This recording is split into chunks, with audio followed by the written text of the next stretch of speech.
everyone, and welcome to the first of 5 webinars in our Further Learning in Musculoskeletal Health webinar series. My name is Jen Nolan, and Arthritis and Osteoporosis Victoria is delighted to be presenting this series on behalf of the Victorian Department of Health and Human Services. The project we are undertaking for the department not only includes the webinar series, but also the development of an online learning and development resource where the webinar recordings and other practice tools and resources will be available on our website in coming months. Today's webinar will focus on the management of persistent musculoskeletal pain. Our presenter today is Associate Professor Helen Slater. Helen is a clinical researcher in the School of Physiotherapy at Curtin University in Western Australia, and her key area of interest is translational musculoskeletal pain research, principally investigating and understanding the mechanisms underlying acute and persistent musculoskeletal pain using experimental and clinical human pain models, policy into practice, implementations of current best practice in musculoskeletal pain management, translational pain education and clinical studies on the mechanisms and complex nature of persistent musculoskeletal pain. Helen coordinates and teaches on the postgraduate clinical master's programs and is a fellow of the Australian College of Physiotherapists. Without further ado, I'll hand proceedings over to Helen. Thanks very much, Helen. Jen, thank you very much, and thank you also to AOV for the very kind invitation to speak with you all today, and welcome to all webinar listeners. I hope you have some nice lunch with you, and that will accompany us as we go through the talk. So, disclosures before I get going. Firstly, I'd like to declare that I currently have a pain-related project that is funded through AOV, and also during this talk I'm going to refer to one resource that is Pain Health, and that's something I've been involved with developing and evaluating. So without further ado, we're going to progress straight on to talk about pain, and in reference to musculoskeletal pain in particular, I'd like to just start by giving this definition of pain, which is currently the most widely recognised definition coming from the International Association for the Study of Pain. And that definition is both sensory and emotional experience associated with actual or potential tissue damage. And the key thing from that definition is to take with you that pain isn't just a sensation, it's far more than that. And that understanding about the nature of pain and the fact that it's both sensory and emotional, it may or may not involve tissue damage to have that experience, is one of the key points in understanding this broader experience of pain and why it's such a challenge to manage clinically. I'll just refer now to this particular cartoon, which is something taken from Louis Gifford's work back in the 90s, and Louis recently passed away, so just acknowledging his work. This particular cartoon, I think, captures things quite nicely, because basically what we've got is tissue or environment being sampled by the nervous system, and this, for example, in relation to pain could be a sprained ankle or a pulled hamstring or an arthritic knee. That information is sampled, taken into the central nervous system.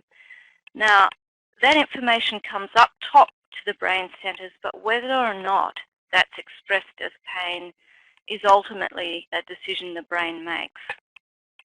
So it's very important to understand that there's not necessarily a good correlation between tissues and what the brain decides to do with that information. And that's because many factors, some of which are listed here, and we'll go on to talk about through the lecture, influence this experience of pain, and the ultimate expression of that is an output, part of which may be pain, but also associated pain behaviours, how someone might look, how they might walk, how they might interact with you. So we've got this, if you like, big picture view or biology systems view of pain, and I think that's a very helpful and important place to start this particular lecture from. I've been asked in my talk to cover the following 4 particular items.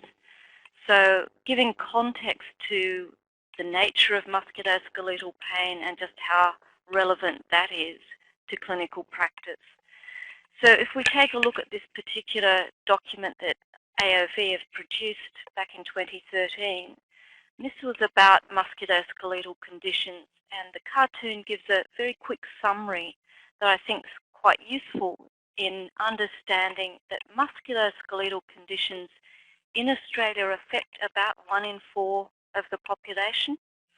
If we look to national health priority areas, then musculoskeletal conditions are higher than any other particular health condition. And importantly, if we look to the bottom of the diagram here and you say, well, that's all very well, but what age is it affecting? Is it primarily older people? For those of you working in clinical practice, you'll know that in fact it affects a chunk of people who are in the prime of their working life, and that's about represented by about half of that piece of the pie.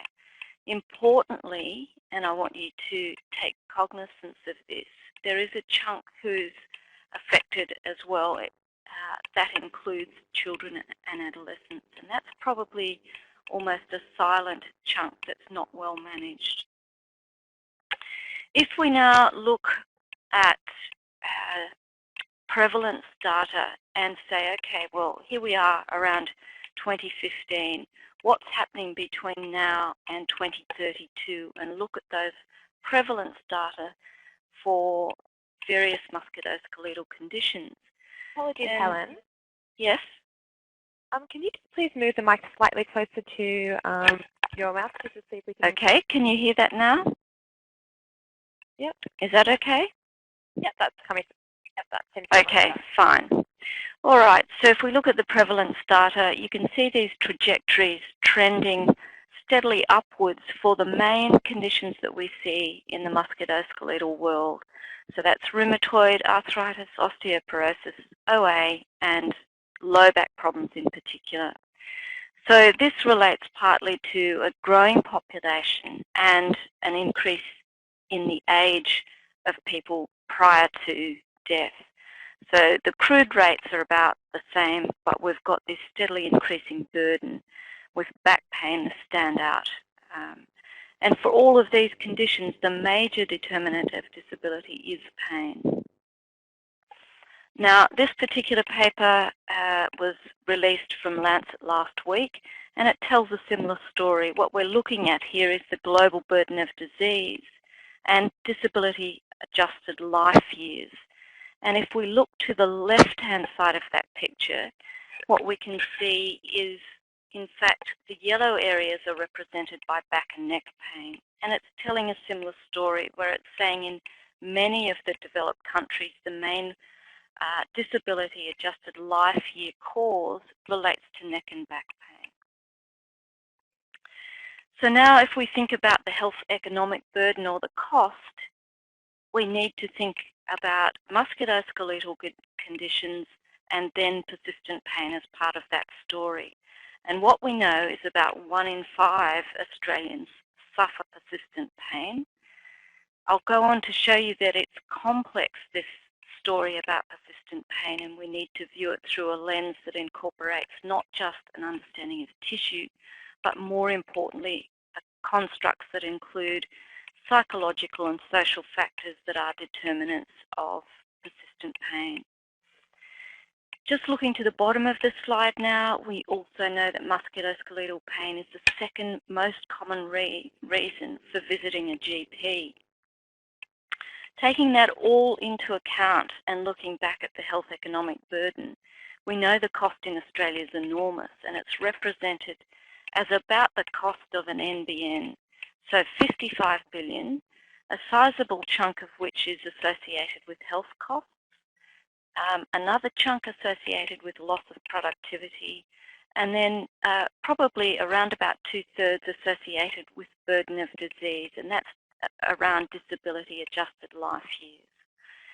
A big concern for us looking forward is that this health economic burden of persistent pain is rapidly escalating, And again, if we look to 2032, it's going to double. So it's something we have to get a handle on. If we now go from that macro perspective down to the personal level and say, well, what's this like, this experience of persistent pain on the ground for people experiencing ongoing musculoskeletal conditions, then here are some of the things they've told us when we've gone out into country areas of WA and asked about persistent musculoskeletal pain. So they've talked to us about there's no services, nothing at all. They don't know where to look, who to ask. If we look to the next quote, something difficult for consumers is getting reliable information or guidance about a more integrated or holistic sort of care. And this is an ongoing issue that we strike everywhere in clinical practice. So clearly there's a need for health professionals to be better skilled and have more resources to be able to deliver better care. And I've left the reference for that particular paper there for you. Now coming back to persistent musculoskeletal pain, we also know that there's a cohort of about 1 in 4 children who are also affected. And this is not just juvenile arthritis, but importantly other conditions like non-specific musculoskeletal pain, including back pain. And it's very challenging, and the trajectories established in these young people tend to map to adult trajectories. In other words, the pain persists. And unfortunately, as you'll see highlighted here, we've only got a few dedicated multidisciplinary clinics in Australia, and they're in tertiary facilities. So it's something we need to look at doing better in primary care. So why is pain such a challenge? Now there's a couple of things to consider here. Firstly, pain's challenging because it isn't visible. There's no clear established gold standard or biomarker to help us map pain. So it becomes a subjective report. The second thing is, for people in clinical practice, you'll know that on many occasions, particularly with persistent pain, that pain and tissue damage don't correlate well. And that makes it very difficult as clinicians to make good decisions about how to manage persistent pain. The traditional type of model mapped tissue injury and damage to pain, and that's the biomedical model, but it's quite reductionist and it doesn't capture the broader sensory and emotional components of the pain experience, and therefore it's flawed in helping us to better understand and appreciate a different framework for managing pain. And then my final point here is a really key one to take away from the talk today, and that's the understanding that the brain actually responds to perceived, not actual reality. And that's really important for us to understand. So it doesn't require painful input or a noxious input for the experience of pain.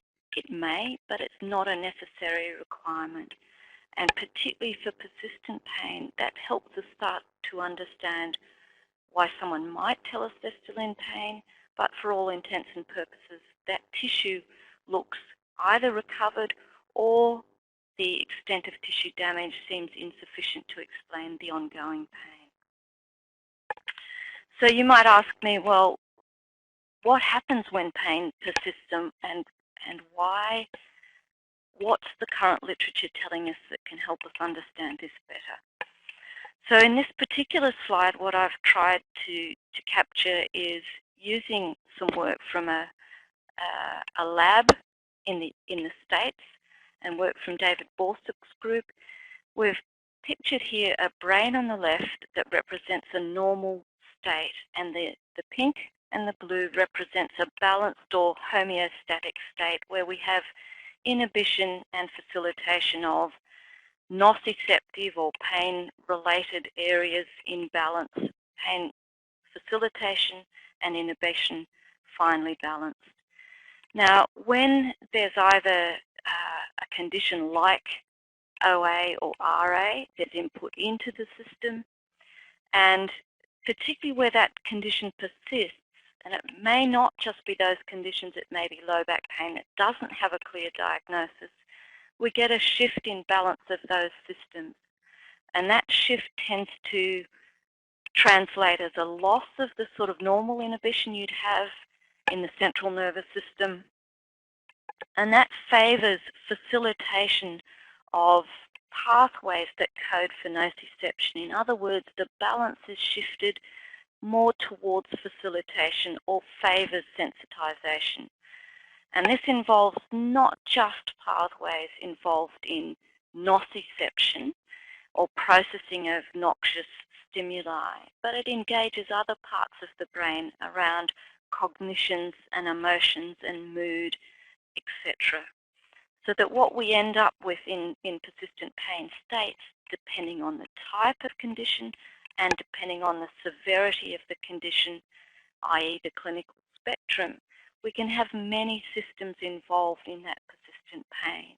And they might be expressed through either altered sensation, maybe altered emotion, and that could be cognitions, beliefs, moods.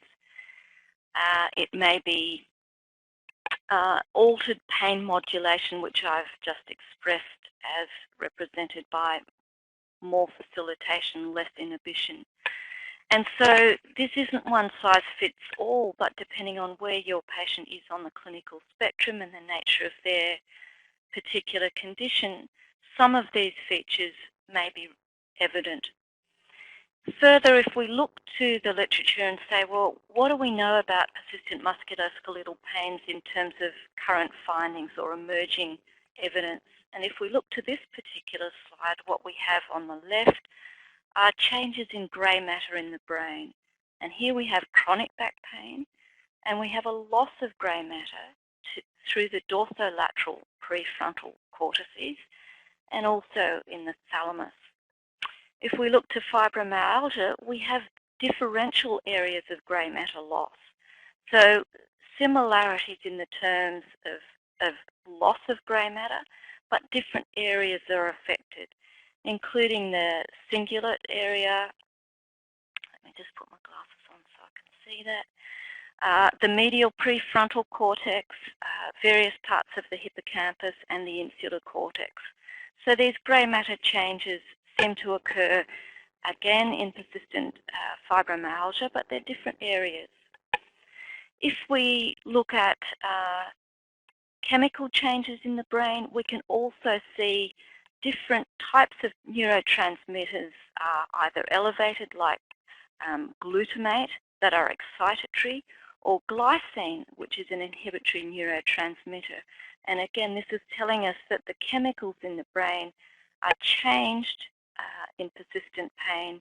These changes in chemistry actually precede the changes in grey matter and vary across conditions, but there are similarities where pain persists, and it tends to favour, again, this facilitation of nociception. So that the current thinking is that chronic pain is multidimensional. It's not just a sensation. It involves cognitions and emotions. It could be considered as a chronic degenerative disease. And importantly, therapeutic interventions must extend beyond tissue-based approaches to consider these other factors as relevant in your clinical population. This particular slide is also showing brain activation. That's measured by functional MRI. And I wanted to show you this because this is showing chronic low back pain activations and areas of activations. And then if we look at osteoarthritis on the right, what we're seeing is different areas of activation between these two different disorders. And certainly as a clinician, even though the pain's persistent in both cases, clinically they're expressed quite differently. So OA pain may be localized well to the knee. It may behave in quite a mechanical fashion. So movement evokes the pain. They may have at-rest pain, but quite different from the sort of behaviours you'll see with chronic low back pain. What the fMRI studies are showing here with different areas of activation the patterns of activation in OA are very similar to what you'd expect for acute pain, and that is quite different from persistent low back pain. So the implications for me as a clinician is that makes sense in terms of how the pain might be expressed quite differently and why the patterns might look different and why treatments also may have to look different across conditions. So I've given a couple of references where, if you're interested, you can follow up on those specific readings, but the key information there are different activation patterns, but they are widespread throughout the brain. It's not just a sensory phenomenon. It engages other areas of the brain involved in cognition and emotion as well. If we look at this slide here too, what we have is a transition from acute back pain into persistent pain. So if you're asking me in those conditions, well, how do we know people's brains perhaps weren't like that already and that made them vulnerable? We don't have strong evidence to understand yet that causal association.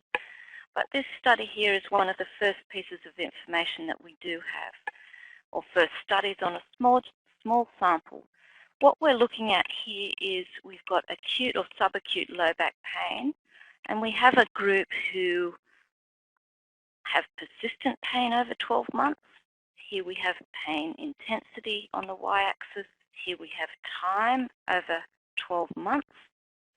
And what we've got is people who with triangles are recovering in back pain, and we have people who are persisting with back pain. And you can see that the pain intensity in that persistent pain group remains at about 6 out of 10 over the 12 months. Now, if we look across here on the y-axis, what we have is grey matter changes over that same time period. And what we've got here is healthy controls who remain pretty stable. We've got those who recover from their acute or subacute back pain, having a slight change but remaining pretty stable over time. But importantly, what we're seeing in this group with persistent back pain is a very rapid loss here of grey matter over the first 10 weeks or prior to that first 10 weeks. And that trends downwards over the 12 months, although the greatest rate of change happens in that early period here. And I think that's something very, very interesting that would be important for clinicians to be thinking about in terms of how do we identify, or are there clinical markers early for that group who progress to change early, and what might we be able to do to prevent that transition. I'm not going to discuss these lower two slides at this point, but what I do want to leave that slide with is a final comment indicating that the amount of grey matter volume change is about 11%, and that equals around about 10 to 20 years of normal aging. What we don't yet have good data on is whether that can be reversed and how quickly, and what you might do to change that. But I think there's good opportunities for us to look at that. So in summary, the brain does change when pain persists. We're not yet across all those patterns, but it is variable sensitization of neural networks linked to pain. They're not just networks involving nociception or noxious input, but they involve emotional cognitive centers as well. There seems to be a loss of inhibition of neural networks, and that shifts the balance of the system towards facilitation or enhanced sensitivity. We know that this combination of things tends to drive cortical reorganization, and that affects multiple systems potentially in different ways, again depending on where you are on the clinical spectrum, how severe it is, what the level of disability is, and what the type of condition is. And finally, and this is important, the changes can occur really quickly, and perhaps, as the emerging evidence is suggesting, there's clues to that pre-chronically. And I think that's the area we really need to be thinking about. How do we recognise this, and what can we do early? A final comment there about sensitisation processes. I know people will know about peripheral and central sensitisation, and I've put this slide in here to acknowledge all the changes aren't occurring up in the brain. This slide is showing right down at peripheral level the specialised receptors right down at nerve endings in the tissues called nociceptors are involved in persistent pain, absolutely. And those nociceptors can be sensitized early on in acute inflammatory processes or neuropathic nerve-related processes, and a suite of changes follow that early sensitization. So there's a cascade of molecular and cellular events associated with that early sensitization, and that is all a normal part of inflammation and tissue repair. But in some cases, for some reasons, that reversibility of sensitization doesn't occur. And what happens with that is you get persistent change in membrane excitability. The synapses may remain facilitated and let more traffic through the system, i.e. there's increased gain in the system. And as I mentioned before, there may be a loss of the normal inhibition that dampens down that flow of traffic through the second-order neurons in the dorsal horn. In other words, the spinal cord filters that information as it comes through and says how much goes up to the brain. And certainly we can have a loss of inhibition at the spinal cord that facilitates sensitization, and that relates to tissue sensitivity. So you touch the knee, it hurts. You touch the ankle, it hurts. Now, that can be present, and it may be part of ongoing pain, and as a good clinician you need to sort out how much that relates to the problem. If it's a lot, you need to deal with that. If it doesn't correlate well, then we need to look for other reasons for that persistent pain. So in summary, the central nervous system isn't hardwired, it's plastic. But a change in wiring or behavior of that central nervous system is a double-sided coin. Normally, pain should be adaptive. It's designed to be protective, to promote healing. Typically, it's short-lasting. It's what we call stimulus response coupled as a protective thing. So if I touch a hot plate, I should withdraw from that if the system's working well, and that helps to protect me, and that favors survival. However, in musculoskeletal conditions where perhaps tissue damage doesn't correlate well, or it doesn't serve a useful purpose, this is where the international community of scientists is considering pain maybe a disease rather than a early acute protective response. We know that the nervous system changes the way it responds in persistent pain, and it changes the way it responds to normal inputs like movement and touch, as well as enhances its response to normally painful stimuli. And that's no longer functionally useful.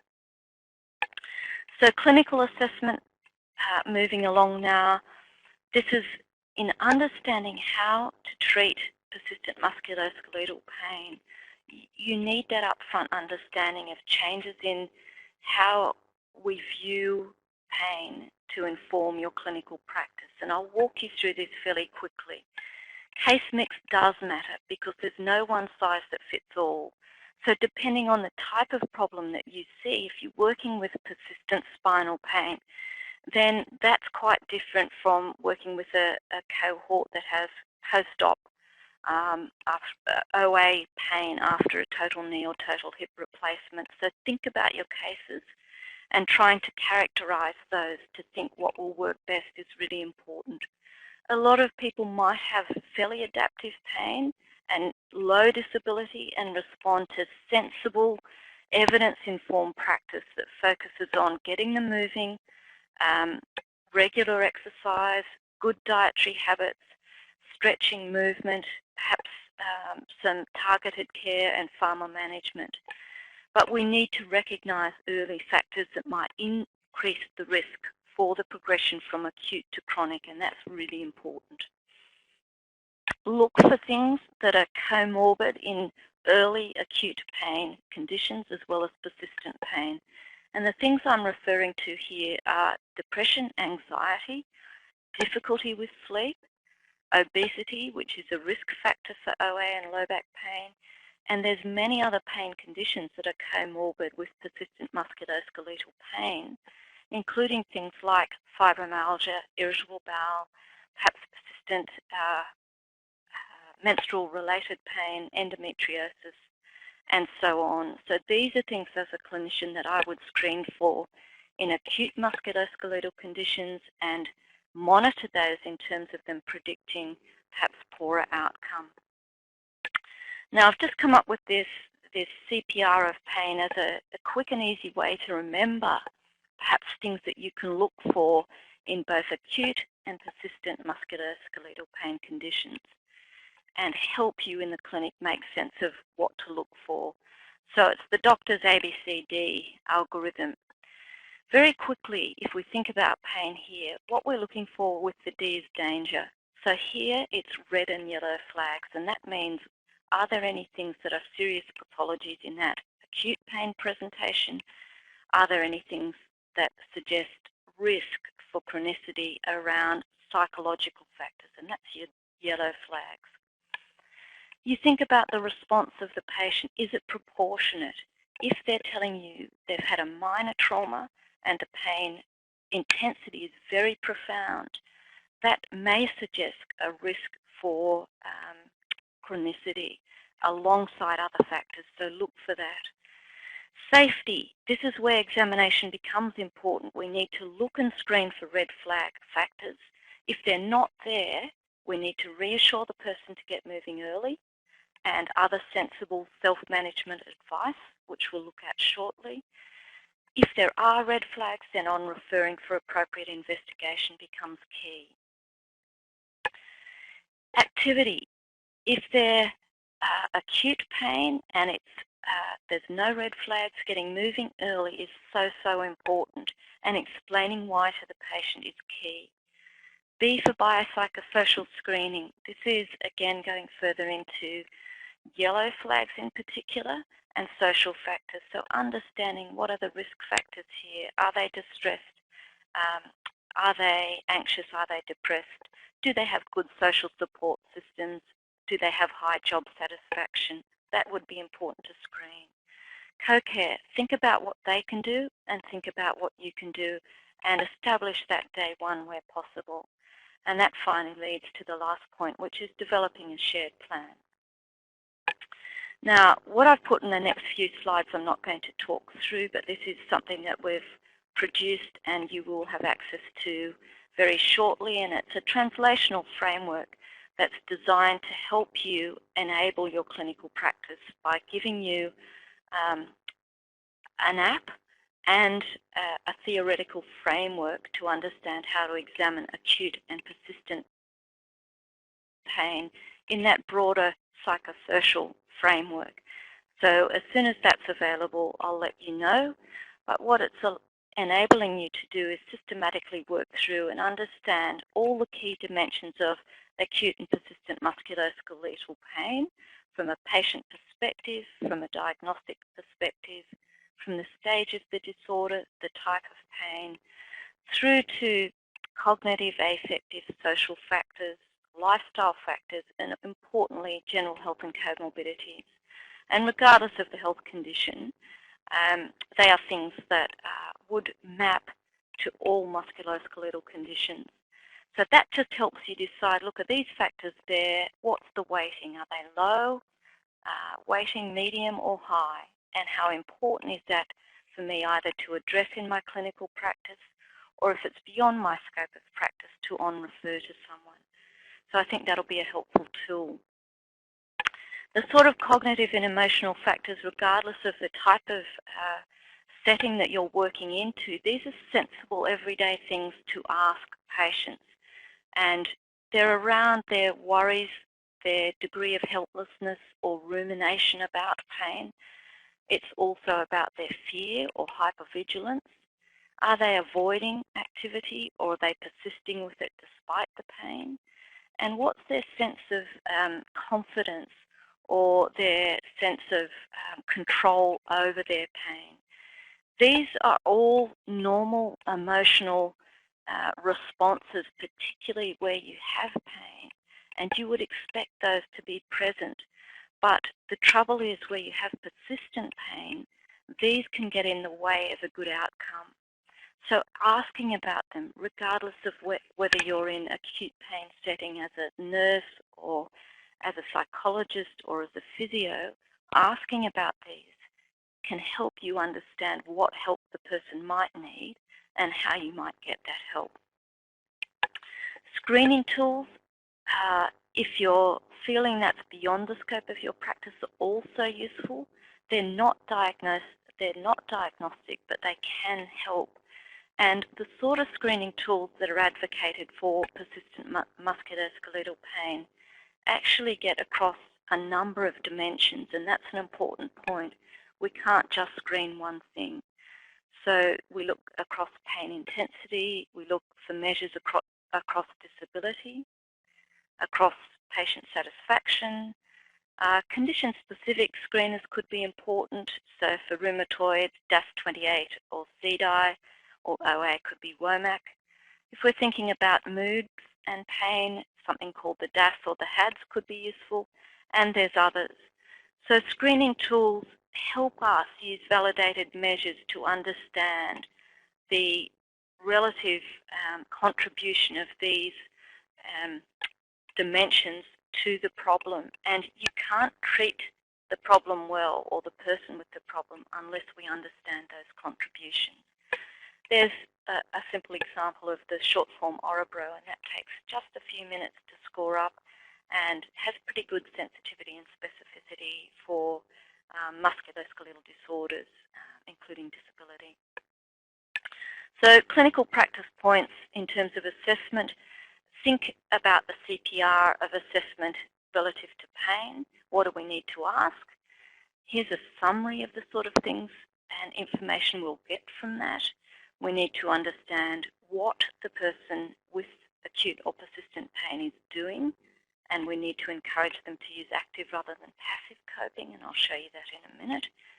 Understand a bit about their mood and cognitions, and then we think about what sort of management we can use. So on to evidence-based practice, which is heading into the last part of my talk and what I wanted to spend the last 6 or 7 minutes on. And that upfront information has to be there so that you can understand the complexity of trying to inform management. And here's the punchline. There's no simple one approach that will help everyone. And it requires skilled assessment. It may require an interdisciplinary team from primary care that can help you do that. But there are lots of things, particularly self-management, that can be used to help manage the problem. Now, in that regard, what we currently know is that about 10% of people with musculoskeletal pain that persists could get access to effective care, despite the fact that about 80% could. And I think that statistic tells us very bluntly that there's information that could be out there being used that isn't, and that's a concern. Should you want to look at that any further, there's a good reference there that you can follow up with. I'm acknowledging that models of care, health services are all part of the solution to getting best practice care, but my focus today is just on the individual. And so what I wanted to emphasize in coming back to the broad understanding of persistent musculoskeletal pain is that everyone's a little bit different, and this cartoon demonstrates that quite nicely. Here we have the whole person with multiple dimensions related to their mental well-being, their physical well-being, related to pain intensity, sex drive, appetite, sleep, etc., etc. Now, in persistent pain, as I've shown you, these various chunks of the pie can get out of whack. They might have poor sleep, they might have low mood, anxious, depressed, low activity. But whatever that combination of factors is, the first step is to characterize that, because that will inform what your management becomes. And in each of these, patient 1, 2, 3, each have persistent pain, but the makeup of the management, indicated by these barcodes of different colours, is different, and it's reflected in the nature of what their presentation was. And that's the importance of characterising the presentation. So the suite of things that you can choose from where there's evidence includes the following. And the education is key here, but early movement and activity. There's reasonable grade of evidence and level of evidence for that, as there is for psychological interventions and positive self-efficacy, positive coping strategies that are active, that is, I do something, rather than passive, which is you do something to me. Things like mindfulness meditation and pharmacological management, although the evidence is not strong in all, there's emerging evidence that used appropriately, there can be good benefits.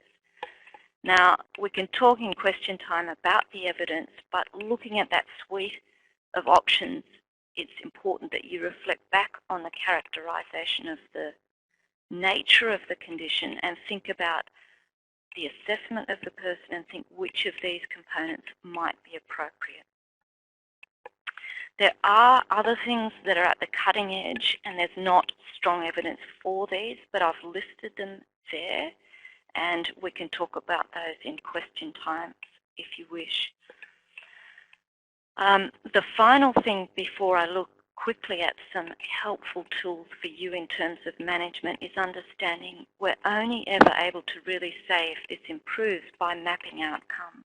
So I would encourage you, regardless of your professional background or setting, to try and map outcomes using validated tools. And I've put just a few here to give you an idea of what these tools are. And on the top one here, this is a tool used for low back pain and disability. Next down, depression, anxiety and stress, and so on. These take 1 to 2 minutes to do, where they've got established cutoffs and can measure important clinically meaningful change. And that helps us understand not just the patient's self-report, but using validated tools, is this really what would be considered from population cutoff an important, clinically important change? So outcomes are vital. I have a case study there and a reference that allows you to look across why, or how rather, different approaches to different cases are important, and it comes back to needing to characterize the case to explain why management might be different. And here what I've done is list 4 different cases from our group's research. These cases all have back pain, and I've got the clinical characteristics of that back pain listed across here. And in the reference, you will see how we've talked about the implications for clinical practice and how we use a multidimensional approach across discipline to affect care in those particular cases. And that would be a valuable read. And in the final few minutes, what I want to show you in talking about management of persistent musculoskeletal pain, some of you may be aware of this website we've put together. But what we've tried to do in this Pain Health website is bring together all the current pieces of evidence-based practice that are available and implement those into a usable form for consumers. So the website's actually for consumers, but you'll see as you drop onto the website, it's built in a way that health care providers or professionals can use the website to drive positive outcomes in your patients. So what we have are particular conditions that get across the main musculoskeletal pain areas, including low back, neck pain, osteoarthritis, rheumatoid arthritis, osteoporosis, complex regional pain syndrome, and fibromyalgia. We give a little bit of information about the pain. We provide some consumer stories so that your consumers can engage and listen to those and better understand what people have been through, the barriers they experience, but how they've managed to find the appropriate care and how that varies between people. And then importantly, we link through real-world, usable, practical tools to help drive outcomes that are favourable for the patient. And these include behavioural approaches to pain, pacing and goal setting, movement, exercise and activity. We've got YouTube clips embedded in that, and we also provide downloadable PDFs here that include referrals to virtual clinics for those people who are perhaps living in rural and remote areas of Victoria. There are fact sheets there. There's also downloadable meditation,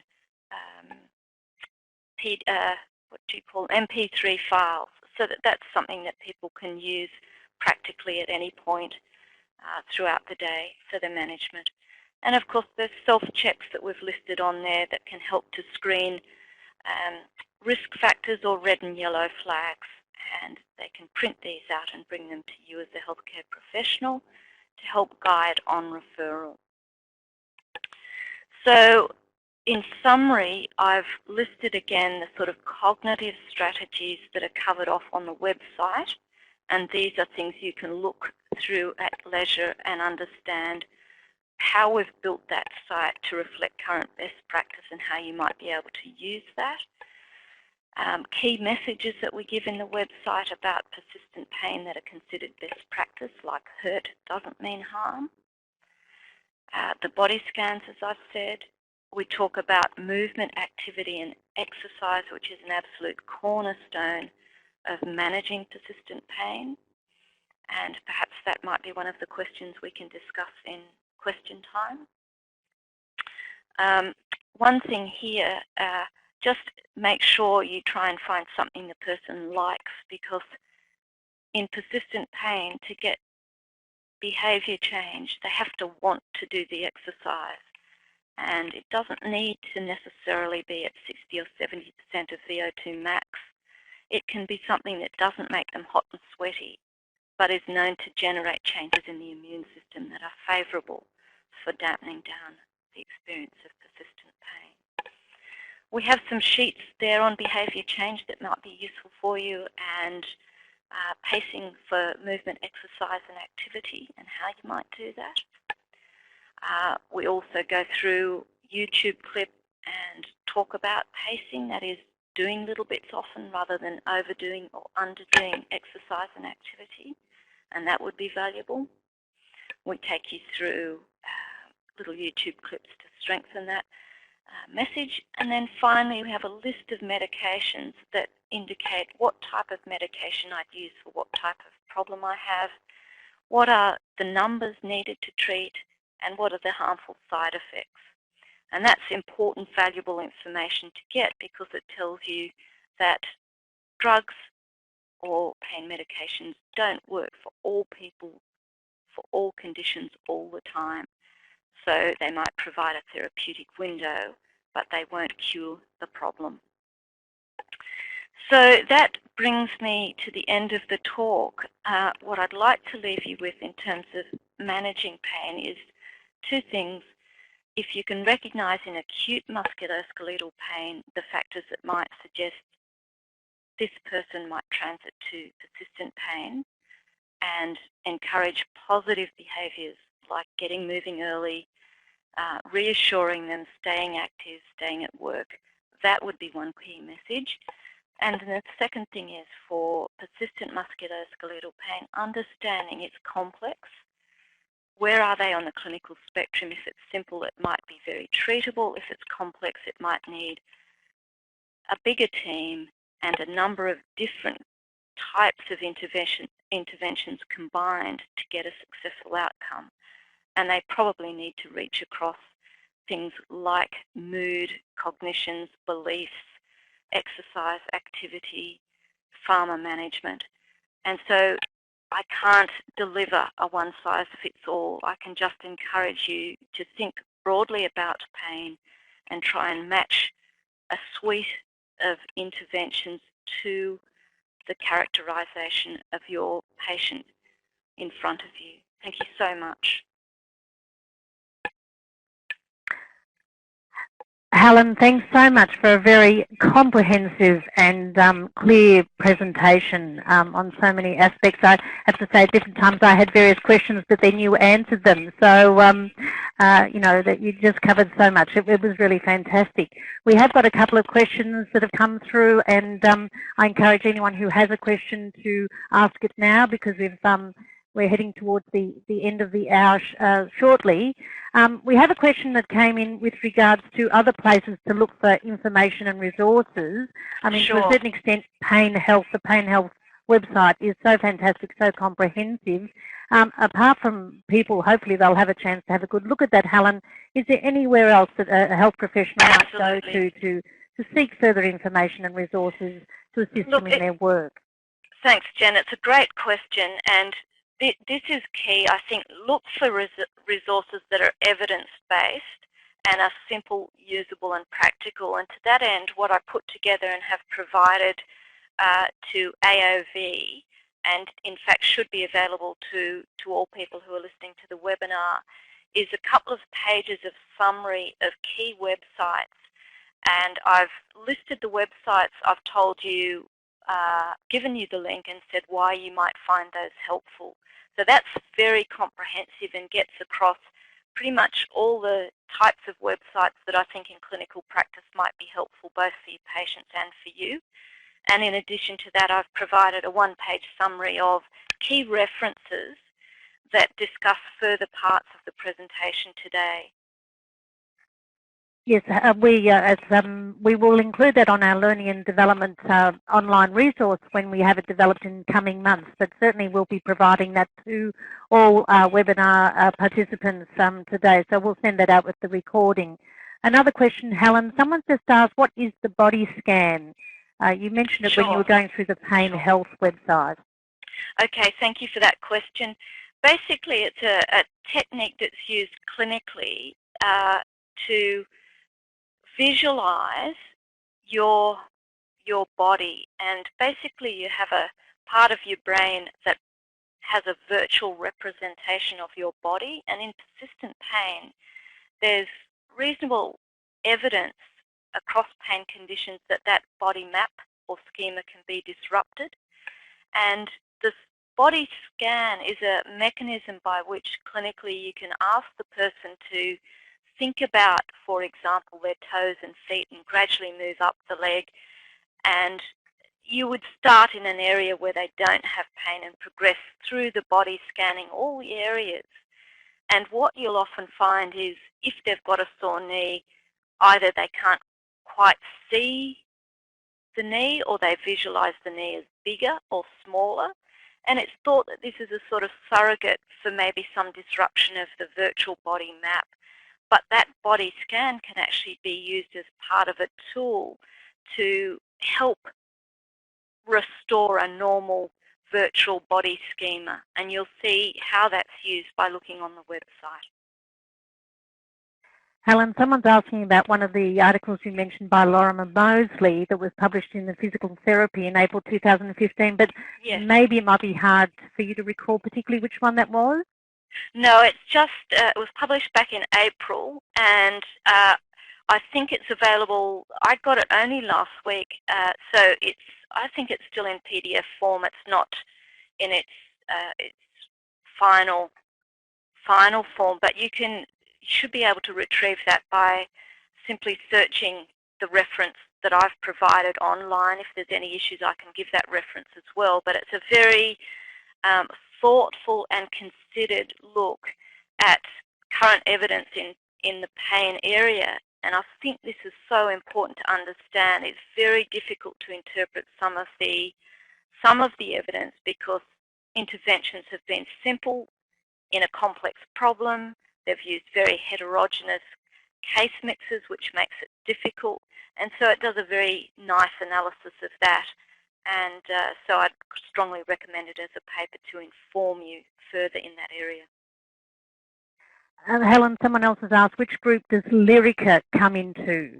Yes, that's pregabalin. That's its other name. So it's a third-generation medicine that basically has fewer side effects than gabapentin did. And it's primarily used for nerve-related pain or neuropathic pain, but it also has an anxiolytic effect. So it can be quite a useful medicine if combined with activity, exercise, pacing, etc., etc., not as a standalone.